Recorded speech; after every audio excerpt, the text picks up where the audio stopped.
Qiyamət günü çox çətin bir gündür. Qiyamət insanlara çətin olacaq. Allah Teala Qur'an-ı Kərimdə 6000-dən çox ayə göndərib və bu ayələrin arasında bəzən də sual verirlər, ən çox Allah Teala Qur'an-ı Kərimdə nədən danışıb? Ən çox Allah Teala axirətdən danışıb. Bura müvəqqətidir qardaşlar. Bizim əbədi bir yurdumuz var, evimiz var. Axirət həyatı biz gözləyir. Biz bu dünya üçün yaranmamışıq. Əhl-i-beyt imamlarımız buyurur. Gəlmişik imtahanımızı verək, qazandığımızı qazanaq, gedib əbədi o aram, sakit olan dünyada sakin olur. Yoxsa bu dünya başdan ayağa daha görürsün nə çətinliklərə bürünüb.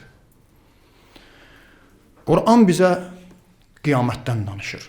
Qiyamətin ağırlığından, insanlara çətin bir gün olacağından danışır. Və qiyamətin adlarından biri də Allah bizdən uzaq eləsin, inşallah biz onlardan olmayaq, qardaşın qardaşdan qaçan günüdür. Atanın öz övladından, övladın öz atasından qaçan günüdür. Mən indi Qur'an-ı Kərimin mübarək Əbəsə surəsinin 35, 36, 37-ci ayəsini diqqətinizə çatdırıram. Yəvmə yəfirrul mər'u min əxih və ummihi və əbih və sahibətihi və bənih likulli mrin minhum yəvmə idin şə'nun yuğnih. O gün insan qaçar öz qardaşlarından. Qardaş deyirdi ya, telefonuna cavab verməyəndə deyirdi, qardaş bizi, qardaş bu axşam gedə bir yerdə yeyib içək. Qur'an-ı Kərimdə Allah təala buyurur ki, o gün qardaşın qardaşdan qaçan günüdür. O gün insan qaçar öz qardaşından, anasından və atasından. Və ummihi və əbi. Adam bunları danışanda çox çətinlik. Və sahibətihi və bəni. Öz zövcəsindən, həyat yoldaşından və oğullarından. Günaha girirdi, haram eləyirdi ki, bu oğlun canını qutarsın. O xanımının sözünə qulaq asıb, həyat yoldaşının sözünə özünü harama atırdı, günaha batırırdı. Üzr istəyirəm. O xanım ki, onu verməyəndə dava salırdı ki, o xanımı niyə mənə vermişsiniz evlənəndə? Amma o qiyamət günündə o xanımdan da beləsinə qaçacaq. Quran deyir. O gün hər bir insan özü ilə məşğul edəcək iş gücü olacaqdır. Həmin gün hər kəs öz hayındadır. Hər kəs öz iş gücündədir. Çox çətin gündür. Yaxşı, nicat nədədir? Kim desə mən qiyamətə hazıram, namazım, orucum, hər şey qaydasındadır. Bu iddianı Peyğəmbər əhl-i-beytindən başqa heç kəs eləyə bilməz. Buna baxmayaraq ki, onlar belə olublar, onlar da qiyamətdən danışanda ağlayıblar. Göz yaşı töküblər. Maliki yevmiddin, Qur'an-ı Kərimin Fatihə surəsində namazda deyilən cümlə ki var, qiyamətin adıdır, ondan danışanda göz yaşı töküblər namazda. Halbuki qiyamətdə onlar bizə, da biz kim olmayacaqlar?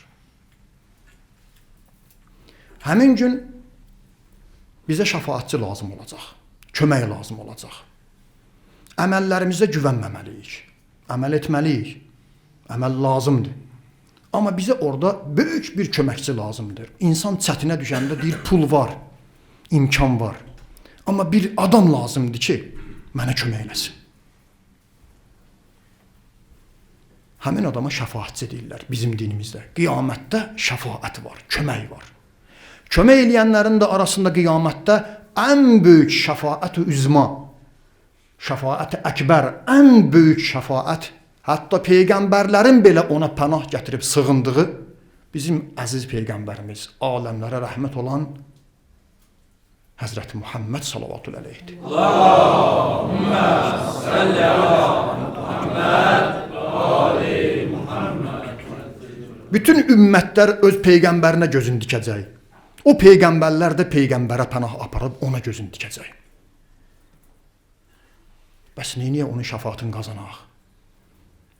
Ən böyük şəfaat onun şəfaatidir, köməyidir qiyamətdə. Onun şəfaatini qazanmağın yolları var. O yollardan biri də özü buyurub. Şaban ayıdır. Bax bu aydır, bu ay. Ay yavaş-yavaş qurtarmaq üzrədir. Fürsəti qaçırmayın. Ağamız Əmir əl-Müminin Həzrəti Əli əleyhissalam buyurur. Peyğəmbər buyurdu. Allahın salamı olsun ona və əhl-i beytinə. Nəql eləyər İmam Əli. İmam Əli də kimdən? Peyğəmbərdən. Allahın salamı olsun hər ikisinə buyurdu. Peyğəmbər belə bir cümlə dedi. Şaban mənim ayımdır. Ramazan Allahın ayıdır. Hər kəs mənim ayımı oruç tutsa, qiyamət günündə ona şəfaət edərəm, kömək edərəm.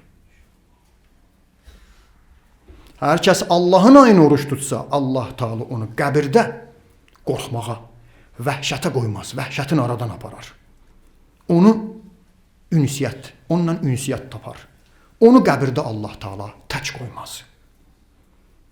Və qəbirdən qalxanda üzü ağ, sonra hədisin ardı var, tərifləyir. Peyğəmbər deyir, mənim ayımda oruç tutan, hədisin ardında var.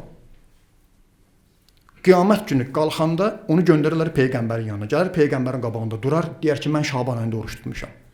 Peyğəmbər onun əlindən tutar, onu kömək eləyər. Allah bizi onlardan qərar versin. Amin. İndi qardaşlar, Şaban ayında bu bir ay ərzində bir gecə var, bir gün var. Bu ayın ən üstünüdür.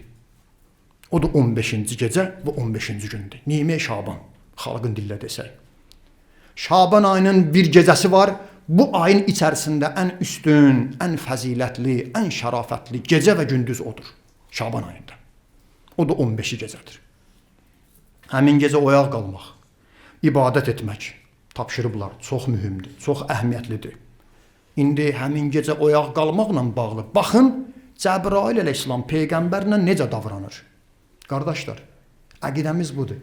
Bizim əziz Peyğəmbərimiz, Allahın salamı olsun, ona vəhli beytinə Həzrəti Cəbrail əleyhissalamdan üstündür. Cəbrail əleyhissalam onunla ədəblə davranıb. Əzrail kimi Allahın məmuru canın alanda icazə alıb ondan. Həmin o Peyğəmbərin özü buyurur, ondan nəql edirlər, Allahın salamı olsun ona vəhli beytinə. 15-i Şaban gecəsində yatmışdım. Cəbrail əleyhissalam gəldi və mənə dedi, Peyğəmbərin adını çəkir. İndi mən o adını demirəm, ey Peyğəmbər deyirəm, ey Peyğəmbər,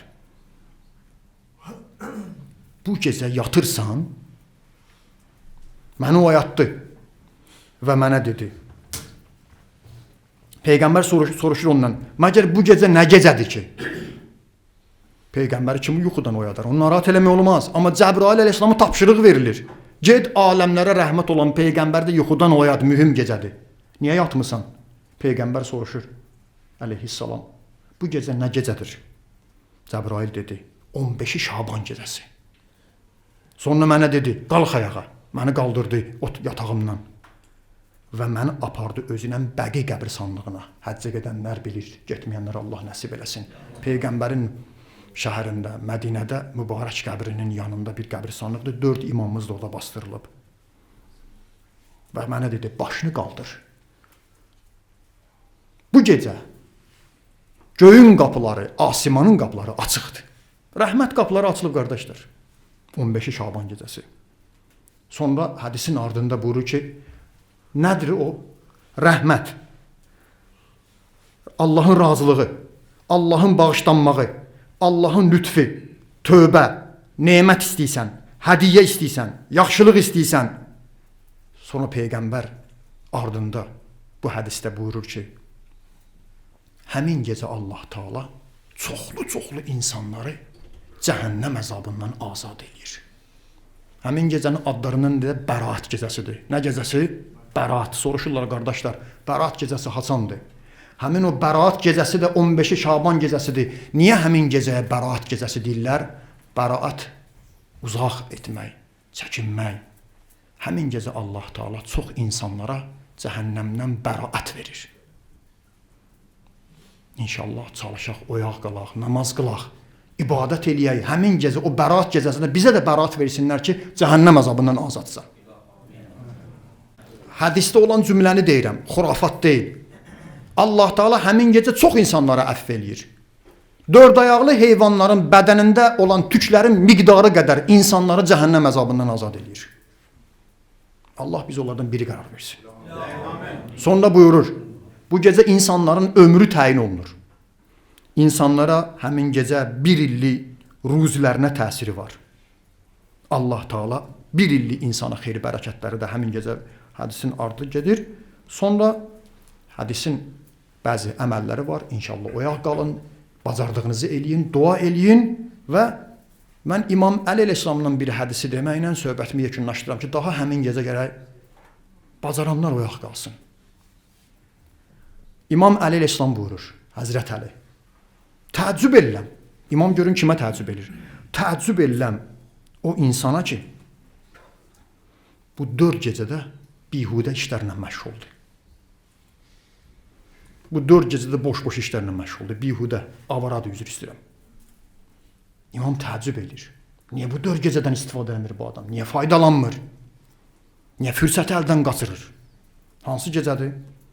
Fitr bayramı. Ramazan ayı qurtaranda Fitr bayramı gecəsi. 2. Qurban bayramı gecəsi. 3. 15-i Şaban gecəsi. 4. Rəcəb ayının 1-ci gecəsi. İmam deyir, təəccüb edirəm. Həmin gecə insanlar niyə bihudə işlərlə məşğuldurlar? Həmin gecənin fəzilətlərindən biri də bilirsiniz, o gecənin fəziləti artır. Ona görə ki, həmin gecə sübh azanında 12-ci imamımız bütün peyğəmbərlərin, imamların xəbərin verdiyi, bizlərə, öz ümmətinə dünyanı nicat verən, ədalətlə dolduran, zalimları, zülmü aradan aparan 12-ci imamımızı da həmin gecə anadan olmağı həmin gecənin fəzilətini artırır. Necə? Baxın, həmin gecə dualarda gör nə deyir Allah Taalaya. Pərverdigara, Allahumma bihaqqi leylatina hava. Sən and verirəm bu gecənin haqqına. Sonra və mavludiha. Sən and verirəm bu gecə anadan olan o körpə uşağa. Həmin gecə elə bir gecədir ki, o gecənin fəzilətindən biri də budur ki, həmin gecə Allah Taala axırıncı yer üzərində olan höccətin İmam Zaman əleyhissalam peyğəmbər balasını həmin gecə dünyaya gətirib. Və hüccətikə və mav'udihə əlləti qaranta ilə fadliha fadla. Bu gecənin fəzilətini artırmısan onu dünyaya gətirməklə. Yəni 15-i Şaban özü mühüm gecədir, əhəmiyyətlidir. Üstünə gəl, imamımız da həmin gecə anadan olub onun fəzilətini biraz da artırır. Yəni Allahın qapısına getmək bir ağamız var da. O da nədir? Mövludu olan ağamızdır. Yaxşı, qurtarım. Nə oxuyaq? Dualar çoxdur. Məfatül Cinan kitabına baxın. Bacardığınızı eləyin. Heç olmasa sübh azandan biraz qabaq durun, biraz ibadətlə məşğul olun. Amma mən bir duanı ağamız Həzrət Əlidən deyirəm, söhbətimi yekunlaşdırıram. Həzrət Əleyhisselamın şagirdi Kumeyl, Allah ona rəhmət eləsin, şəhid olub. Həzrət Əlidən dönmədi, dönməyin. Təbliğat gedir, İmam Əlidən, Əhl-i Beytdən xalqımızı düşmən eləsinlər. Əhl-i Beytdən dönən bədbəxt olar dünya və axirətdə. Kumeyli öldürdülər, tikə-tikə doğradılar, amma imamdan dönmədi. Kumeyl kişi adam idi, mərd idi, imamı satmadı. Əhl-i Beytə düşmən olmadı. Pula, dünyaya aldanmadı. Kumeyldir bir gün İmam Əleyhisselamın hüzurunda, məsciddə, Bəsrədə əyləşmişdim. Bu zaman imamın yaranı, əshabından biri imama bir sual verdi. Ağacan, Qur'an-ı Kərimin Duxan surəsində olan filan ayəni. İmam ayənin izahını verdi və buyurdu. And olsun o Allaha ki, Əlinin canı onun əlindədir. Həmin gecə bütün yaxşı və pis işlər bəndələr üçün cari olur. Həmin gecə 15-i Şaban gecəsidir. İlin axırına qədər orada bölünmələr var. Yəni paylanılır insanlara xeyir, bərəkət, ruzi. Həmin gecə Allah çox şey verir insanlara. Elə bir bəndə yoxdur ki, imam buyurur. Elə bir bəndə yoxdur ki, həmin 15-i Şaban gecəsinin oyağa qalsın və Xızır peyğəmbərin duasını oxusun.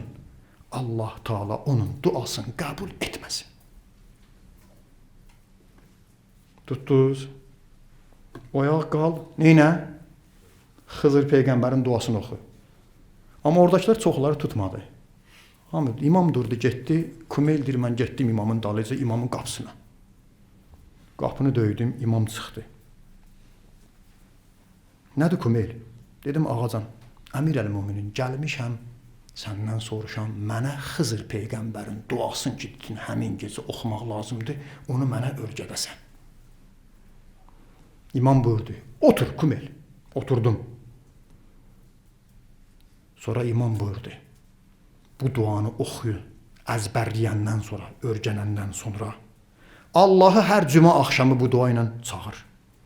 Ayda heç olmasa bir dəfə oxu. İldə heç olmasa bir dəfə oxu. ömründə bir dəfə heç olmasa bu duanı oxu.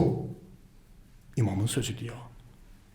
Hər cümə axşamı, hər həftədə bir dəfə, hər ayda heç olmasa bir dəfə, heç olmasa ildə bir dəfə, heç olmasa ömrünüzdə bir dəfə bu duanı Xızır Peyğəmbərin duasını oxuyun. Hər kəs bunu oxusa, Allah Taala ona kömək olar, ona kifayət edər, sənə ruzi verər, Allahın bağışlanmağından da faydalanarsan. Sonra imam buyurdu: Ey Kumeyl, sənin bizlə uzun müddət, bizlə bir yerdə olmağın haqqı olmasaydı, sənin bu cavabını sənə verməzdi. Yəni Kumeylin neçə il, hər adama deyiləm əməldə, hər adam bu duanın qədrini bilməz, hər adama da İmam Əli bu duanı öyrətməz. Kumeylin neçə il İmam Əli ilə yoldaşlığının haqqı olaraq ləyaqətin var idi sənə bu duanı öyrətdilər. Ey Kumeyl, uzun müddət ki bizimlə olmusan, bizə lazımdır ki, sənin istəyini yaxşı cavab verək və duanı onu öyrətdi. O dua hansı duadır? Elə Kumeylin adı ilə məşhur olan, cümə axşamları oxunan Kumeyl duasıdır. Əslində isə Xızır Peyğəmbərin duasıdır.